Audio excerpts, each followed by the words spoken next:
थोड़ी critical condition थी, oxygen वगैरह इसकी बहुत ज़्यादा जो है ना लो थी, जिसकी वजह से 2 महीने तक हॉस्पिटल में रहना पड़ा था इंटेंसिव केयर में। लेकिन घर आके भी हमें बहुत एक्स्ट्रा केयर करनी पड़ती थी। जो मेरे बाकी बच्चे हैं, हम लोग हैं, हमें हैंड सैनिटाइज करना पड़ता था इसके पास जाने से पहले, ताकि इसको कोई जर्म्स वगैरह जो इफेक्ट ना करें। डॉक्टर्स ने कहा है कि इसको किसी भी किस्म का वायरल या इन्फेक्शन बहुत जल्दी इफेक्ट कर सकता है।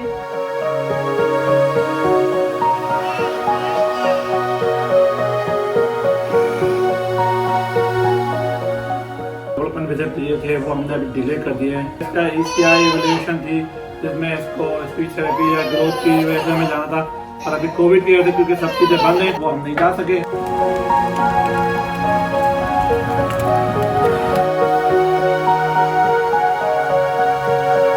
हफ्ते में एक दफ़ा 2 हफ्ते में एक दफ़ा ग्रॉसरी करने बाहर जाना है, जैसे किसी काम से बाहर जाना है तो उनमें और एहतियात करनी पड़ती है। जो भी शख्स बाहर से आ रहा है अंदर, तो आके थोड़ा शावर लेना, कपड़े चेंज करना, ग्लव्स और मास्क वो कर देना।